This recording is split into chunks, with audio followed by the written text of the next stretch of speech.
Alam niyo po ba na ang cancer po ay hindi po sakit? Ito po ay isang sintomas. Bakit po ba tayo nagkakaroon ng mga bukol, ng mga cancer na yan? Dahil po, exposed po tayo sa toxins araw-araw. Toxins na nasa hangin, nasa pagkain, nasa inumin, yung mga nilalagay po natin sa ating mga katawan, yung mga toxins po na nandyan po sa ating bahay, yung mga sprays, yung panglinis at kung ano-ano pa.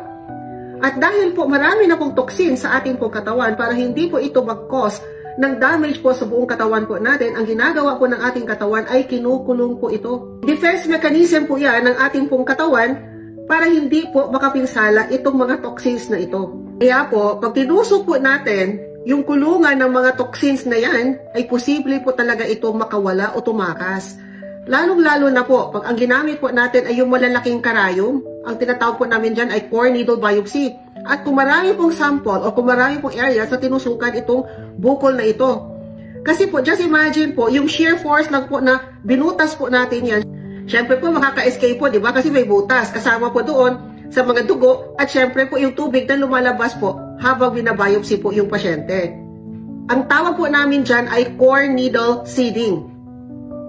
Kaya minsan po, yung mga pasyente po na lower stage, like stage 1 lang po sila, or kaya stage 2, ay posible po yan na mas tumataas po yung kanilang stage after po ng biopsy kasi lalaki po ito at kakalat din po ito. At sabi nga sa mga research, pag nangyari daw po ito, ay nagiging mas lower ang prognosis po ng pasyente. No? Siyempre, pag mas tumataas po ang stage ng cancer, ay hindi po yan maganda, especially po when it comes to treating cancer. Kasi the higher the stage, mas mahirap na po talagang gamutin, di po ba? Kaya po, usually po, before a biopsy, ay kailangan po talagang ma-aware yung mga pasyente po kung ano po yung risk na talagang pinapasok po nila when they do the biopsy. At kailangan po sabihin sa kanila na posible po talaga itong mas mabilis na lumaki o kaya ay kumalat. Bakit po namamaga yung mga kulani na nakapalibot po dito? Kasi po yung mga kulani na yan, mga harang po yan, mga depensa na itong mga toxins po ay hindi po makatakas. Ngayon, kung sobra-sobra na po talaga, syempre, mamamaga na din po siya. At kung sobra na din po talagang maraming toxins, nakaka-escape na din po sila. At makakarating po yung mga toxins na yan sa ibang parte po ng ating pong katawan. At doon po yan magkukos ng maraming problema. Pag ito po ay nakatakas na or nag-metastasize na o kumalat na po yung cancer na yan. Kaya ano po ba talaga ang dapat po natin gawin para maayos po yung mga toxins na yan? Syempre po, talagang kailangan po natin mag-detoxify. Gamit po yung ating pong atay, yung ating pong balat, yung ating kidneys, yung ating pong bituka. Kailangan po nating ayusin ang mga yan at palakasin lang po ang mga yan so that they can do its function of detoxification. So ang pinakamahalaga po sa may mga cancer ay mag-detoxify po talaga. At pag once po na nakapag-detoxify na kayo at natanggal na po yung mga toxins na yan, then you will be on your road to healing po. Importante ang liver detox dahil ang atay, liver, ang pangunahing tagalinis ng ating katawan. Isa itong mahalagang organ na tumutulong sa pag-alis ng mga toxins, chemical, at iba pang mapaminsalang substances mula sa dugo. Kapag napabayaan ang atay, maaaring humina ang function nito at magdulot ng iba't ibang sakit. Narito ang ilang rason kung bakit mahalaga ang liver detox. 1. Pag-iwas sa fatty liver at cirrhosis.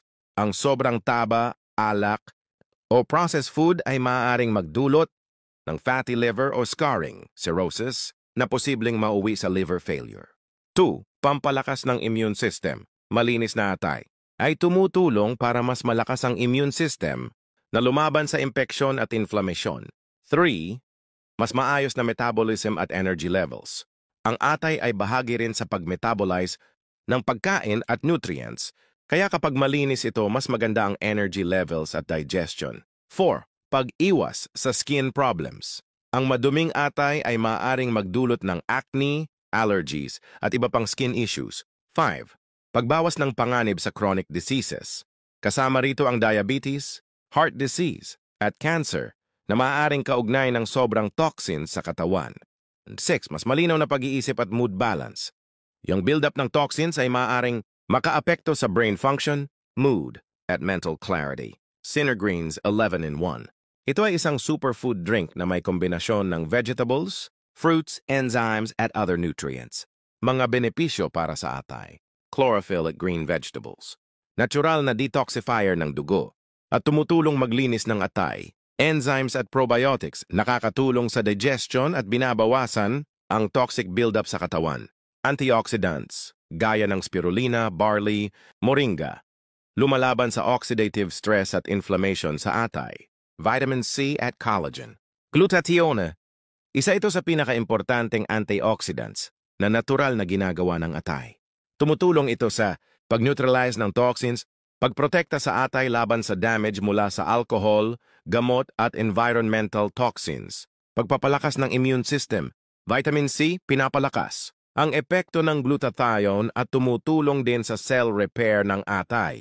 Anti-inflammatory properties. Tinutulungan bawasan ng inflammation na sanhi ng sakit sa atay.